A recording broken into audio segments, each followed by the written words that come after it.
مهاجری تاجیک از یک مهاجری انگلیس، از یک مهاجری نمیدونم آمریکایی، از یک مهاجری ژاپنی، از یک مهاجری روسی که آلمان میبیا، روس هم مهاجر داره، مهاجری روس میبیا آلمان.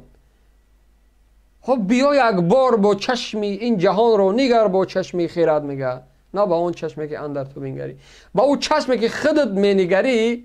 از علم هم خفا موندین، از تکنولوژی هم خفا موندین، از نمیدونم ترقیات و پیشروی و صناعت و اقتصاد و فرهنگ و دین و دنیا و دولتداری خفا موندین. این جهان رو با او خفا مونده خودت نگاه نکن مادر. این جهان با او چشمی نفر نگاه کن، با او دیدگاه نفر نگاه که دنیا شناس است.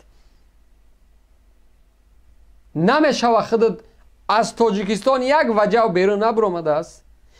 ترقیات، پیشروی، صناعت، اقتصاد، الکه کشوری همسایه ما ازبکستان دعوا داره که با کاسموس کیهان روان میکند.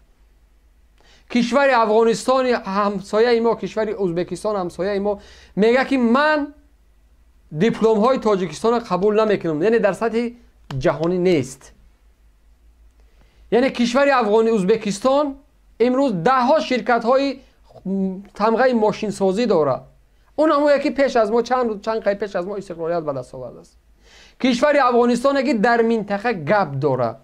کشور ازبکستان که از لحاظ ترقیات و اقتصاد و پیشروی و صنعت و صناعت و علم و هر یک بخش را که نظر کنیم سالها از ما پیش است.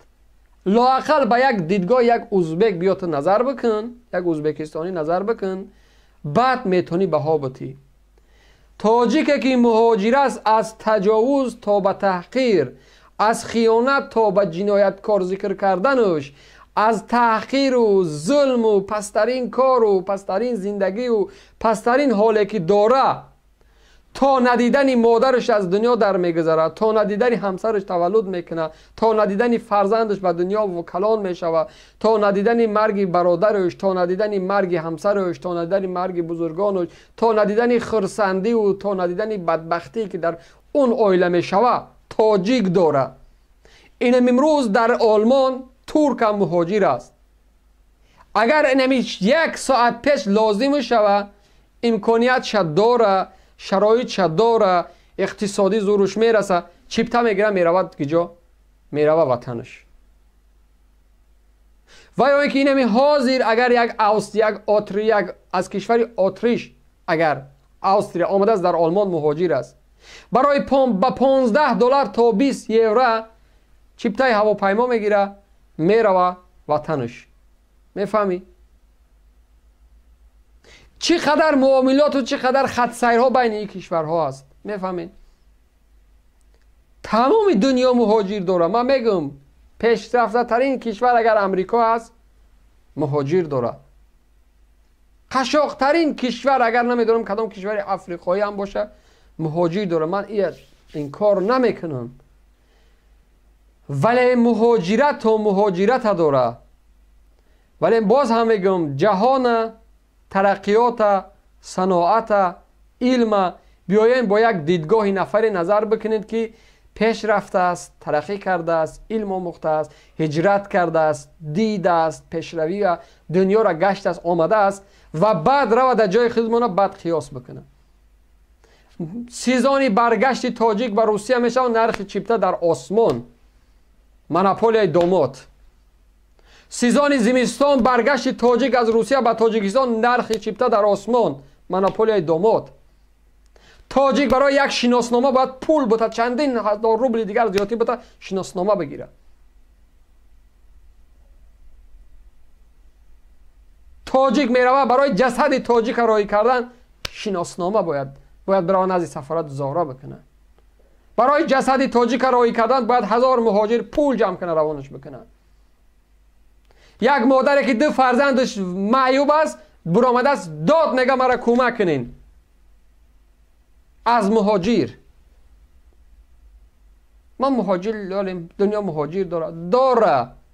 امریکا است که من میگم یک کمپانی آیفونش، سامسونگ، نمیدونم هر یک شرکتی که داره بودجهش از بودجه تاجیکستان زیادتر است، در برابری که همون کشور باز هم مهاجر داره. تریلیارد پول داره، باز هم مهاجر داره. ولی چگونه مهاجر؟ نمی بیا خانه در روس تازه کنه، نمی بیا آن آشغالی که روس از دهانش توف میکنه تاجیک تازه بکنه، نمی بیا بنیه روس تازه بکنه، نمی بیا دستشویی روس تازه بکنه، نمی بیا خانه خواب روس شراب شب بگیره و مشروبات تازه بکنه و رخت خواب روس بشرا اوتی کنه. تاجیک کارو نمیکنه. نمی بیا یک کمپر روس نجاست تازه کنه. امریکایی کارو نمیکنه، تاجیک میکنه.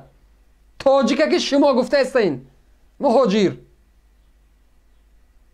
نمی بیا امریکایی عربه بکشه، تاجیک می بیا عربه میکشه.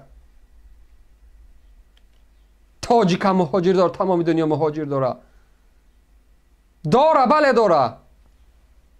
آلمانی است میروه کانادا، انگلیس، شویتساریا، نمیدونم مالایزیا، اندونزیا، امریکا، دیگر کشورها میره، این مهاجر میره.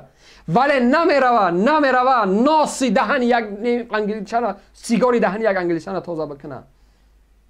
میروه در بزرگترین شرکت انجینیر کار میکنه، در کلانترین دانشکده ها میروند درس میتین، در بهترین شرکت های ماشین سازی متخصص میروند. تاجیک، آیا تاجیک از داخل تاجیکستان چیپ در دستش میروه در لامانوسوف درس میتین، میروه در آکسفورد درس میتین؟ تاجیک هم مهاجر داره، بله داره. ولی عقل کار فرمونین اینقدر به فرهنگ، اینقدر کم فرهنگ، اینقدر دیدگاه پس، دیدگاه غلامی ولی هم بدور نشده از فرهنگی ما. عصر 21 است، عصر 21. یک تلفنی پدنانه تا این درجه پیش میروه، یک شرکت موبیل سازی تا این درجه در فکر پیشروی و ساختار است. ولی تاجیکستانی ما حاضر مفکوره غلامی، حاضر مفکوره که همه جا مهاجر داره، همه جا مهاجر داره. آی بس از همین منطقی خطا، همین فکری خطا، فکری غلط بس از برای تاجیکستانی. ما یک کم دور نظر کنیم. چرا ما در دوام این قدر سال نمیتونیم لااقل همون فهمیش خودمون اطرابات کم بکنیم، کمی پیشتر نظر کنیم؟ سال تا سال ما میریم به عصر پایان، سال تا سال به عصر قفا، سال تا سال. تاجیک هم مهاجر داره، امریکایی هم مهاجر داره، بله.